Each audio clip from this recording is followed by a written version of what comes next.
Hi viewers, welcome back. My name is Toyosi Phillips. Joining us all the way from Nigeria now is the president of the National Association of Nigerian Students, Mr. Tijani Usman Shehu, who is going to be talking to us about Jamb's decision to actually post students to schools they did not apply for, something although which has been reversed this week. But Mr. Tijani was one of those who actually exclaimed and talked about it and disapproved of Jamb's decision. Welcome to the show, Mr. Tijani. Thank you. All right. So earlier this week, Jamb announced that it will be sending students to schools that they did not apply for, and you called this nonsensical.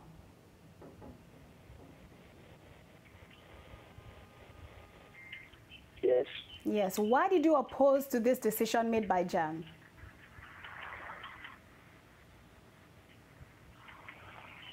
You said? Why were you opposed to this decision?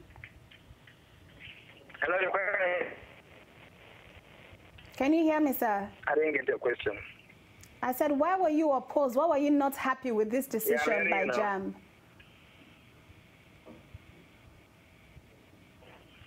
Yes, we are not happy because Jamb as a body has a status, has aims and objectives why it is established.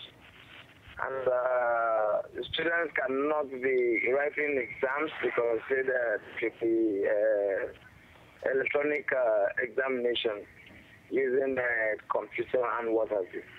So they have expected a lot of students via that process. And then haven't passed the exams again. Some of they have limited numbers of students that they said they have screened in various institutions. That is giving some people disadvantage of going to their choice universities. So Nigerian students are not happy with that. So that is why you found there are a lot of rancor, crisis, and uprising in various institutions. Okay, but if Jamb is saying that some schools do not have enough applicants and more students should be, I don't know, prodded into going to such schools, what do you think the problem is with that? Because in a way that helps with the overcrowding situation in certain higher institutions.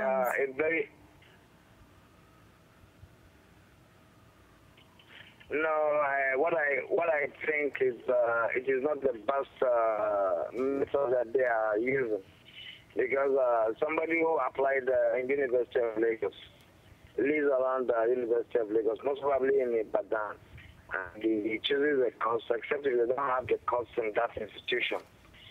But with what they are doing, they said cut-off point is about 180, and the majority of the students scored above 180, and some are within 180. For those who doesn't have up to 180, well, they might decide to send them to a lesser disadvantaged area where they can be absorbed, if possibly be. So I don't think it is a better thing for them to begin to send students from one institution because they felt the quota is crowded or otherwise. So they should have made a provision for that. Okay, but I guess all the, what's it called? Hello? A lot of people disagreed with it, and Jamb seems to have seen reason. So Jamb has reversed their decision now. What else are you expecting from Jamb?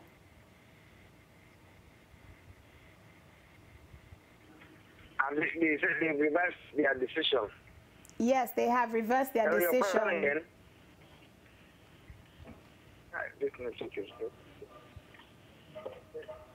If they reverse their decision, is okay.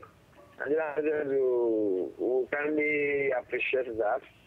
But then there are a lot of issues, because aside from the Jamb examination, Jamb has actually been very exploitative, because when you get to some schools, people would have gone through remedials, and at times they have to pay money for regularization when they get a better admission elsewhere. So you don't expect somebody who have gone through a remedials or most probably through a diploma class, then you ask him to come and seek for money for a remedials. And most of the times you write a Jamb, and then you still go to an institution, you still pay for what you call post-UME.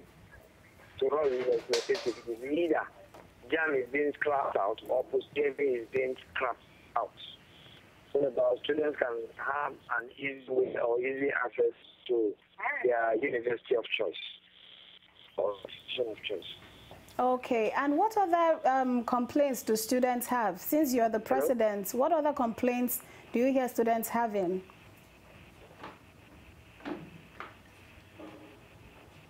There are a lot of complaints. One, like I told you, I said Jamb as a very exploitative institution. Like I said students from FC's area, FC across the nation, most of the times runs pre-NC to NC, and then they are upgraded to degree level. And once they get to degree level, what they usually does do or is to ask them to pay what we call a regularization fee. So we are still very yet to understand what the regularization fee means. And students are paying above 3,000, that should be around 5,000 that they pay in various institutions.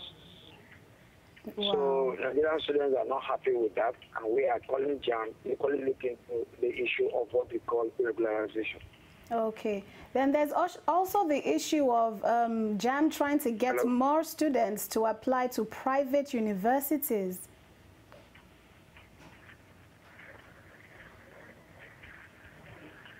Okay.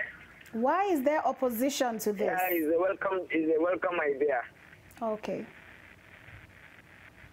There is an opposition to this because there is no opposition to them applying to private universities. But it will be very wrong for them to just shift in students to private institutions. Students will have registered that he's going to Ahmadu Bello University's area, or he wants to go to University of Ibadan or University of Lagos. It will be very wrong if